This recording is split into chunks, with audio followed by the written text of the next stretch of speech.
की है, कैसी चॉइस है इसकी। तुम्हें खुद को शर्म नहीं आती अपने इस पति को ऐसे देखकर? मैं तो उसको अभी 2 मिनट में नहीं झेल पा रहा और तुम तो उसके साथ उठती बैठती हो। तुम इसको कैसे झेलती हो? कम ऑन यार Sana, I was much better option. क्यों नहीं चूज किया तुमने मुझे? वैसे सना, कौन है ये लोग जो इतनी बदतमीजी कर रहे हैं? सनी ये मेरा दोस्त है पुराना, स्कूल में मेरे साथ पढ़ा करता था। और ये उसकी मम्मी। क्या तुम्हारे स्कूल के दोस्त हैं? अरे तुम्हारे स्कूल के दोस्त आए, उनकी मम्मी आई है और तुमने उनको ऐसे खड़ा करके रखा है। अरे चाय पानी नाश्ता कुछ तो कराओ। रुको, मैं इंतजाम करता हूँ। नहीं सनी, उसकी कोई ज़रूरत नहीं है, क्योंकि मैं इन लोगों को इस लायक ही नहीं समझती कि इन्हें अपने घर में बिठाकर इनकी मेहमान नवाजी करूं। घर पर आने वाला मेहमान भगवान का रूप होता है, आपने तो सुना ही होगा ना।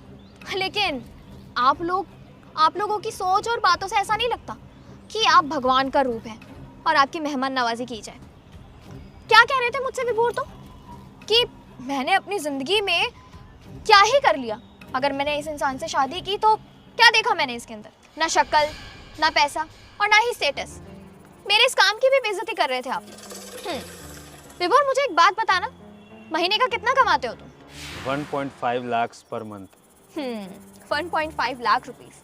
और तुम्हें लगता है कि तुम बहुत सारे पैसे कमाते हो। मैं तुम्हें एक बात बताती हूँ, तुमसे जैसा मैंने कहा था ना स्कूल के दिनों में कि मैं अपनी ज़िंदगी में कुछ अच्छा करना चाहती हूँ, एक बहुत ही बड़ा बिजनेस खोलना चाहती हूँ, मैं आज वही कर रही हूँ। तुमसे पहले भी कहा था, मैं ज़िंदगी में जहाँ हूँ, जिसके साथ हूँ और जो कर रही हूँ बिल्कुल ठीक कर रही हूँ और अपनी लाइफ से सेटिस्फाइड हूँ।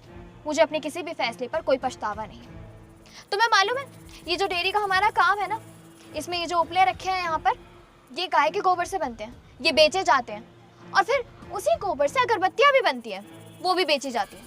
और दोनों जो चीज़ें मार्केट में बिकती हैं तो उससे हमें पैसा मिलता है, हमारी कमाई होती है। गाय दूध देती है और वो दूध भी बेचा जाता है, उस दूध से डेयरी प्रोडक्ट्स बनते हैं और वो भी मार्केट में बेचे जाते हैं। आप लोगों को तो पता ही होगा, डेयरी प्रोडक्ट्स से यूज़ करते ही होंगे आप लोग, उसका भी रेवेन्यू हमारे पास ही आता है। ये जो 1.5 लाख तुम मुझे बता रहे हो ना, इतना पैसा हम एक हफ्ते में कमा लेते हैं।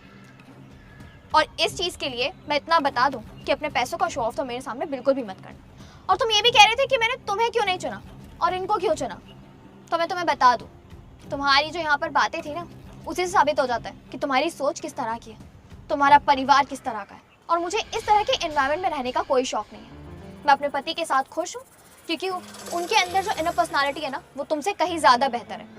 उन्हें लोगों की इज्जत करना आता है, किससे किस तरह से बात की जाती है ये पता है, और दूसरों की बेइज्जती नहीं करते, ना ही दूसरों को नीचा दिखाते हैं। और तुम्हारी तरह हर जगह जाकर किसी और की बीवी को पैसों का ढोंग दिखा करके अपनी बीवी बनाने की कोशिश तो बिल्कुल भी नहीं करते, क्योंकि उनके अंदर इतनी